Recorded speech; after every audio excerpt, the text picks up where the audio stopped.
Hostage, a Todd Mills mystery, book 3 in the series. Arthur R.D. Zimmerman, publisher, Scribble Pub. Narrator, Eric Aust. Chapter 39. Matthew couldn't fucking believe it. He'd overslept and missed the whole goddamn thing. The entire broadcast of Tina and Johnny Clarendon. He stomped across the floor, kicked the bathroom door as hard as he could, and it flew open. Inside was the stink. The toilet, Tina's dark plastic-wrapped body, but no Elliot. Where the hell was he, and why hadn't he awakened him? Matthew stormed over to the small storage room, took out a key, and with shaking hands slipped a key into the padlock and shoved open that door. Congressman Clarendon, handcuffed to the pipe, looked up, his face haggard and wrinkled. Steve Rawlins, lying on the floor against the other wall, raised his head. "Where the fuck's Elliot?" demanded Matthew. Clarendon said nothing, his face blank and hard. Rawlins volunteered. "I heard someone go out about an hour ago." "Damn it!" Matthew slammed and locked the door. Elliot had taken off? Jesus Christ, it was unbelievable. Matthew tromped across the room, pulled his foot back, and kicked the box of Twinkies as hard as he could. His foot ripping through the cardboard and plunged deep into the treats. He kicked it again and again until there was sticky cream coating his shoe. Had Elliot simply freaked out and left Matthew down here to deal with all this shit? Or had the moron simply lost his mind? Probably the later, thought Matthew, turning away. Right, more than likely the already borderline Elliot had simply flipped off the charts. Shit, how was he even supposed to know if they'd shown the videotape on Channel 10? Call them and say, "Excuse me, but could you tell me if you followed our orders?" And then he heard it, a slow shuffle from somewhere beyond their little hideaway. Matthew's first thought was to rip open the door and start screaming, demanding to know what the hell Elliot was doing. But what if it wasn't him? What if it were a wayward janitor searching these subterranean rooms for some piece of filth? An arrow of pain shot through Matthew's head, so painful that he caught his breath and clutched his forehead. Oh, dear God, it felt like a handful of knives. Little tiny ones piercing his forehead right above his left eye. Determined not to make a sound, he clenched his mouth shut and slumped against the wall. No, there wasn't time for this. Not now, despite all the medication he'd taken last night. It just hurt so horribly. Those ribbons of pain that were cutting through his scalp, into his sinuses, into his brain. He took a deep breath, tried to push beyond it. Yes, just take some more pills and ignore it. Focus on those steps. The ones out there somewhere. But where? Where are they? Wait, yes, they were right out there. Someone was nearing the door. Opening his eyes, Matthew saw zips of white, migraine-like light flashing in his vision. A whole thunderstorm of light. He shook his head, tried to battle them away, and turned and took 3 quick, furtive steps. Reaching a small canvas bag, he slid a hand into the open top and grabbed one of the guns. He fumbled with it, tried to focus on the barrel. There, right there. That was the butt. The handle. He positioned the weapon in his sweaty palm, then slipped back to the door. A mere second or two later, he heard something and looked down, struggling to see. He was able to make out the door handle as it slipped downward. Matthew exploded, and he grabbed the door, swung the gun around, and jammed it right into the other guy's gut. It's me, it's just me," hollered Elliot, throwing his twig-like arms up in the air. "Fuck. Don't shoot. Don't shoot. God damn it," he shouted as he seized Elliot by the arm and dragged him in, then slammed the door. "Where the hell have you been?" Upstairs. "I missed it. I missed the broadcast, and it's all your fault." "Jesus Christ, have you gone nuts?" yelled Matthew as he threw Elliot against the wall. "What are you trying to do? Ruin everything?" No, whimpered Elliot. "Well, then what?" I... Elliot raised one hand in which he clasped a gooey mess. "Want a cookie? They're yummy." "You're an idiot," screamed Matthew, beating on the other man's chest. "A big fucking idiot." No, I'm not," snapped Elliot, tears spilling down from his eyes. "Did you see anyone?" His head bobbed up and down. "You shithead!" shouted Matthew as he slapped Elliot with the back of his left hand. "Ah!" cried Elliot, dropping the cookie, clutching his face, and sinking to the floor. Who saw you?" demanded Matthew, kicking him. "Ow, stop it!" "Who saw you?" "I don't know.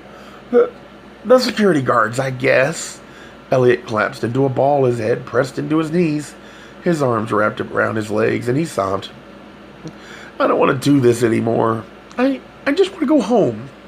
I just want to be in my bed, my own bed.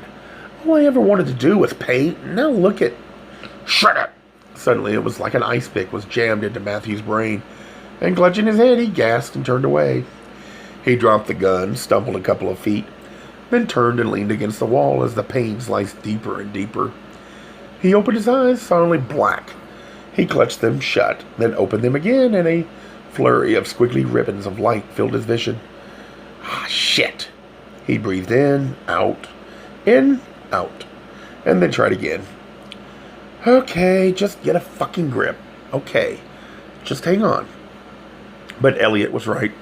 Slumped against the wall, Matthew knew it. They couldn't do this anymore.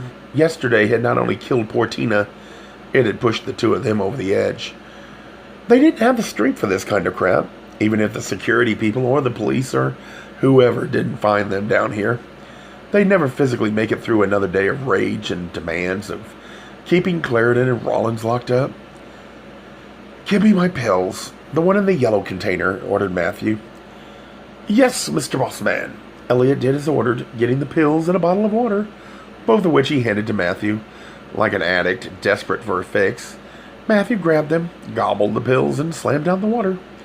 His voice now calm and low, Matthew glanced over, thankful that he could see again, and said, "I'm sorry." Elliot sniffled, but didn't look up, and in the smallest of voices said, "That's okay. You can go home if you want." "What?" "I'm fucking sorry I got you fucking into this. I'll finish things up. Really, you can go home." Elliot mopped his eyes. "Thanks, but I don't think I can. I'm afraid it's too late for that." He shrugged and looked up at Matthew with a childish grin. "I kind of think I really screwed up things out there." "I see," said Matthew, understanding what that meant. "So is now the time?" "I guess. So what do you think, Elle? Ready for the grand finale?" "I always did want to go out in style," he nodded. "And actually, I think sooner is better than later." So this was it. This, Matthew realized, was how it was going to end. Certainly not quite as he'd envisioned. Who'd have guessed that Tina would have gone so abruptly? Who'd have foreseen they'd be saddled with Rawlins? But this wasn't bad either. At least they'd made their point, gotten all the media attention, and the effects of what they had done would live on. Yes, in a way, they'd been wildly successful. "I mean it," added Elliot. "I made a mess of things up there. If we're going to do it, we got to do it now." "Okay, I'm ready." Matthew turned and bent down to his canvas bag. This time he pulled out a cellular phone and a pad of legal paper. There were 3 numbers on the pad, all for the main television stations in town. He hesitated only for an instant, then punched in the number for the first station. "Good morning, WTC and TV," said the receptionist. "I'm only going to say this once. If you want to film Congressman Clarendon, go immediately to the middle of the amusement park at the Mega Mall." "What? Who?" Matthew hung up, then dialed the second and the third numbers and repeated the terse message. That done, he folded up the cellular phone and dropped it back in the bag. He then picked up his gun and handed it to Elliot. "Here, hold this." Elliot's sunken eyes grew wide as he turned the weapon over in his hands. "I don't think I've ever held one of these things before." He smiled. "I'm a butch kind of marble guy now, aren't I, Mr. Dude?" "Careful. The bullet comes out of that end there," he said, pointing to the barrel. "And that's the trigger. Way cool. Now, all we have to do is load our secret weapon," said Matthew, reaching into the box of meds and withdrawing an empty heparin-treated syringe. "Then hand all the way up." "Up and up and up," chimed in Elliot with a stupid grin as he fondled the pistol.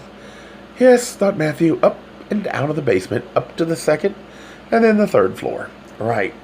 He could see it now, all the cameras lined up. It was going to make for great drama and great news. Great American news, for it would all be captured. A la O.J. Simpson on TV. It was going to be shocking and disgusting, and it'd probably run live too. In fact, maybe he'd insist on that. The live part, the networks would eat it up. After all, wouldn't the entire world be captivated by the image of an American congressman held hostage by a couple of sissies with a tiny syringe of blood? Yes, the ground balcony overlooking the amusement park was going to be the perfect place for a dramatic conclusion to this stupid mess. Matthew pulled back the left sleeve of his shirt and searched his scrawny arm. God, my veins are shot. What are yours like? The ones in my arms are pretty pathetic, and I'd suggest my legs, but, said Elliot, pulling up his pants and exposing limbs that were not only painfully skinny, but covered with bruises. They're not so good either, you know? He shrugged. Now what? Matthew thought for a moment, then in a low voice pronounced, I've got an idea. A Gay Mysteries audiobooks. I think it is easy to hate a label, but a face humanizes the word. So this effort is twofold. To offer comfort to those like myself that your world didn't end because you don't fit into the view of acceptable society on both sides. And in hopes of helping those with family that are LGBTQ, that it doesn't mean we are aliens from the child they once knew. Reassure them so they can maybe be supportive at the same time, being true to their values.